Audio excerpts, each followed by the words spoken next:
नमस्कार, आप देख रहे हैं फरीदाबाद न्यूज़। मैं धर्मेंद्र प्रताप सिंह। इस वक्त हमें ग्रेटर फरीदाबाद में रूप इनक्लेव में और हम बातचीत करेंगे बीएसएफ के इंस्पेक्टर राम कुमार शर्मा जी से, जिन्हें पुलिस प्रेसिडेंट मेडल मिलने वाला है, अनाउंसमेंट हो गई है। तो देख सकते हैं बीएसएफ का माहौल है और बहुत सारे मेडल इन्होंने जीते हैं। देखिए शील्ड वगैरह यहाँ पर बहुत सारी रखी हुई हैं। तो हम सर से बातचीत करेंगे और पूछेंगे किस काम के लिए ये शील्ड वगैरह मिली है, मेडल वगैरह मिले हैं। सर थोड़ा सा सामने आ जाओ। सर अपना नाम बताइए।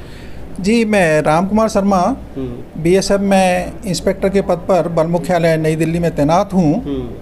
और ये जो मेरे को घर में एक माहौल ऑफिस में तो होता ही है, पर मेरा घर में भी एक सीमा सुरक्षा बल का माहौल रहता है, जिसमें मेरी तरह तरह की वर्दियाँ और तरह तरह के मेडल्स, ट्रॉफीज़ जो मेरे को समय समय पर बल मुख्यालय से या दूसरे हेडक्वार्टरों से विदाई के समय या किसी मीटिंग में भाग लेने पर या कोई पुरस्कृत करने पर उस समय मिलती हैं, वो सब मैंने इनको सजा के रखा हुआ है। इससे भी अलग मेरे पास बहुत कुछ है जो इसके लिए मैं उचित व्यवस्था कर रहा हूँ और उनको संभाल के रखूँगा मैं अपने साथ। अभी सर आपको हमने सुना है पुलिस प्रेसिडेंट मेडल मिलने वाला है, राष्ट्रपति अपने हाथों से आपको मेडल देंगी।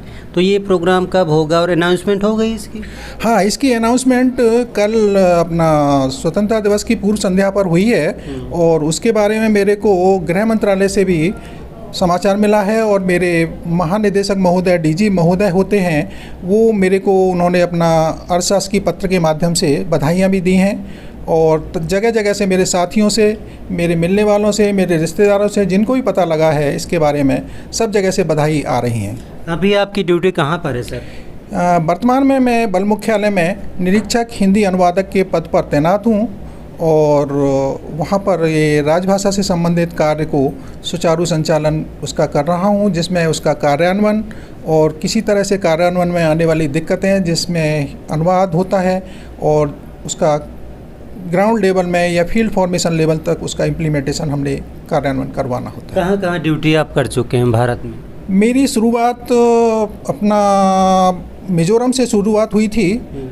1989 में मैं भर्ती हुआ था। उसके बाद 90 में मैं मिज़ोरम गया। उसके बाद त्रिपुरा, आसाम, बंगाल, जम्मू कश्मीर, पंजाब और राजस्थान में मैंने ट्रेनिंग की थी। कितने साल ड्यूटी पूरी हो गई, कितनी बच रही है? मेरी अभी तक 33वां साल मेरे को चल रहा है और अभी 2.5 साल मेरे को बाकी रह गया है, जिसमें मैं अभी प्रेजेंट में बल मुख्यालय में तैनात हूँ। तो ये सब जो आपको शील्ड मिली हुई है कहाँ से मिली, किसके हाथों से मिली? ये अलग अलग स्तर पर मेरे महानिदेशक महोदय से भी प्राप्त होती हैं और फ्रंटियर हेडक्वार्टर जहाँ पर हमारा आई साहब हेड होते हैं, वहाँ से उनके माध्यम से भी मिलती हैं और मीटिंगों में भी, जो भी बैठकों में मैं भाग लेता हूँ, उसमें उनके जो हेड होते हैं वहाँ प्रेजेंट करते हैं, उनके माध्यम से भी मिलती हैं। जैसा कि आप हिंदी अनुवादक हैं, तो हिंदी का क्या यूज है बीएसएफ में? ज़्यादा इंग्लिश है, ज़्यादा हिंदी है, क्या है? हमारे यहाँ बीएसएफ में जैसा देखा गया है कि सभी राज्यों के तकरीबन जवान होते हैं और जवानों का स्तर जो होता है वो हिंदी माध्यम से ही हम उनको प्रेरित करते हैं और उसकी शुरुआत बुनियादी प्रशिक्षण से लेके उनके कार्य करने तक, उनकी खुद की अपनी जो ग्रीवेंसेज होती हैं उनको रिड्रेस करने के लिए, उनकी एप्लीकेशनों के माध्यम से, उनकी छुट्टी के लिए, उनके आवेदनों में, उनके जो सर्विस रिकॉर्ड वगैरह होते हैं उनमें उनकी इंदराज एंट्रीज वगैरह जो होती हैं वो हिंदी माध्यम से कर पाते हैं, जिससे वो आसानी से उस चीज़ को समझ सकें और अपना लाभ उठा सकें। थोड़ा बीएसएफ के बारे में बताइए। बीएसएफ की ड्यूटी बड़ी कठिन है और जो कि भारत में पूर्वोत्तर और पश्चिम में अपना राजस्थान, गुजरात से लेके कश्मीर तक पाकिस्तान के साथ लगती है और पूर्वोत्तर में बांग्लादेश के साथ सीमाओं पर ड्यूटी करती है और बॉर्डर की रक्षा करते हैं। बॉर्डर की सीमाओं की रक्षा करते हैं, नागरिकों का भी देखभाल करते हैं। उसमें हम नागरिकों की भी सुरक्षा का भी जिम्मा हमारे ऊपर होता है और बड़ी कठिन ड्यूटी होती है, लेकिन परिस्थितियाँ सब अनुकूल नहीं होती। सभी चीज़ें जगह जगह परिस्थितियाँ भी दिक्कत होती हैं, लेकिन उसके बावजूद भी हमारा हौसला ऊपर रहता है।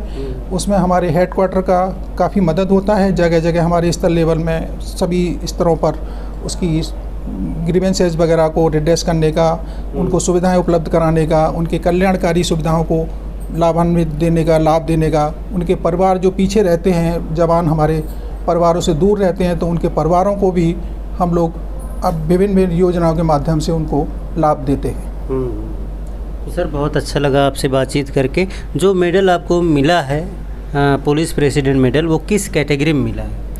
ये मेरे को प्रेसिडेंट के द्वारा होता है, और जो मेरी सराहनीय सेवा होती है जिसको मेरिटोरियस सर्विस बोलते हैं, और अच्छा काम करने के लिए उसमें ये दिया जाता है। तकरीबन इसमें पिछले 10 सालों का रिकॉर्ड आपका बिल्कुल अव्वल दर्जे का देखा जाता है, और उसमें मैं खरा उतरा और मेरे हेडक्वार्टर ने मेरे इस काबिल समझा और मेरा नाम आगे किया, और बल मुख्यालय से गृह मंत्रालय से प्रेसिडेंट की स्वीकृति के बाद में ये सब मेडल अनाउंस होते हैं। कितने लोगों को मेडल मिलने वाला है इस साल? इस अवसर पर बीएस सीमा सुरक्षा बल के तकरीबन 46 लोगों को इस तरह का मेडल मिला है, जिसमें मेरिटोरियस सर्विस और डिस्टिंग्विश सर्विस दोनों शामिल हैं।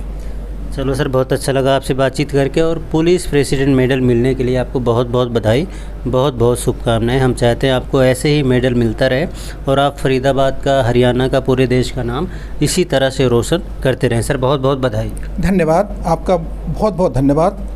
और मैं बड़ा गौरवान्वित महसूस कर रहा हूँ कि आप मेरे पास आए और इस काबिल मेरे को समझा। मैं इसे आगे और बढ़ाऊँगा। ठीक है सर, धन्यवाद।